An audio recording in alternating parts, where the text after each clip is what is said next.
श्रीमद् भागवत में बताया गया है कि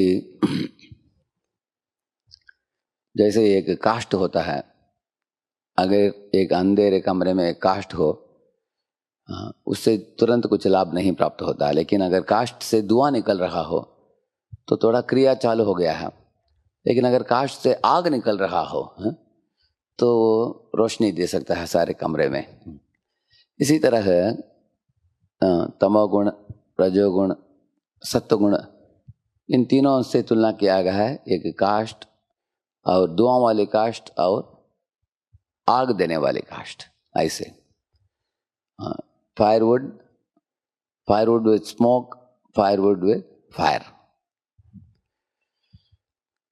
श्री प्रभुपाद जी कहते हैं इस दुनिया में ज़्यादातर जीवराशियाँ खाते हैं, पीते हैं, सोते हैं, मैथुन करते हैं, मर जाते हैं एक दिन।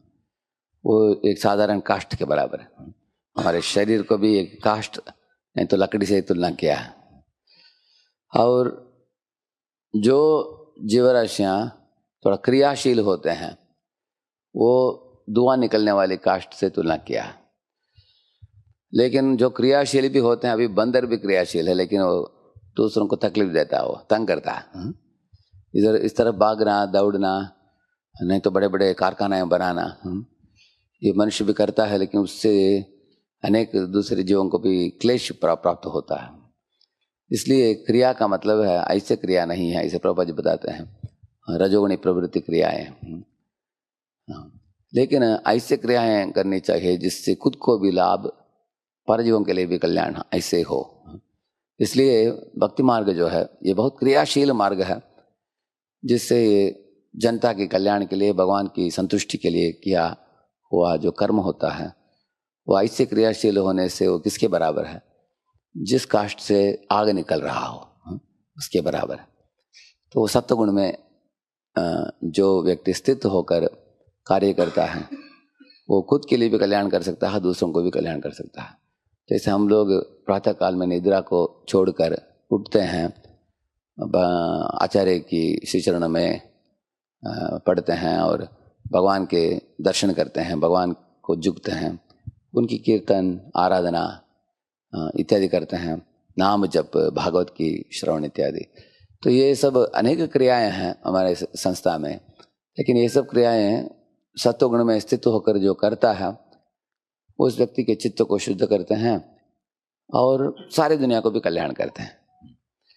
इसलिए एक व्यक्ति को अगर सत्व में स्थित होकर इन सब कार्यों को करके लाभान्वित होना हो तो सर्वप्रथम उनको स्वाध्याय और साधु संग और साधना, ये तीन चीज़ बहुत महत्वपूर्ण है। कुछ लोग स्वाध्याय करते हैं, स्वाध्याय करके बड़े पंडित बनते हैं, लेकिन ज़्यादा भक्ति जगता नहीं उनके हृदय में।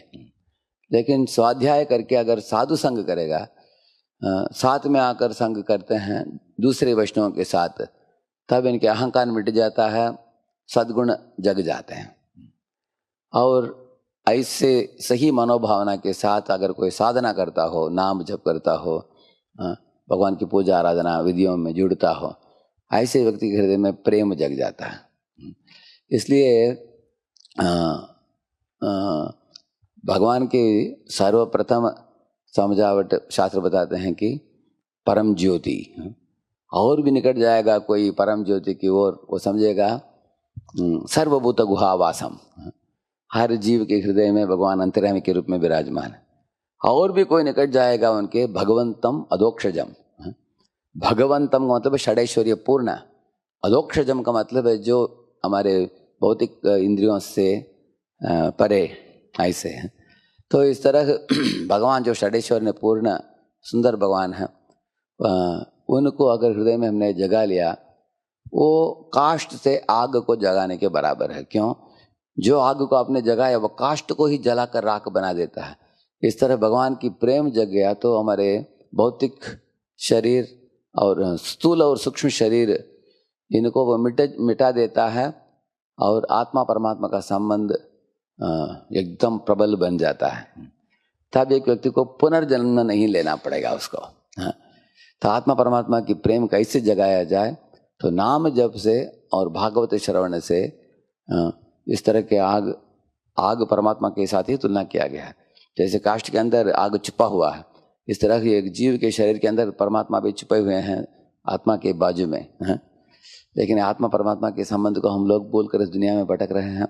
लेकिन भगवान के नामों का उच्चारण से, भागवत के श्रवण से सत्वगुण में स्थित होकर ये 64 क्रियाएं जो श्रीपाद रूप गोस्वामी ने दिया हमारी परंपरा में, इस तरह करके कोई भी जीव अपने भगवान की ओर प्रीति जो है उसको जगा सकता है और बार बार आवागमन को रोक कर भगवान के श्री चरणों में नित्य निरंतर स्थान प्राप्त कर सकता है। हरिनाम प्रभु की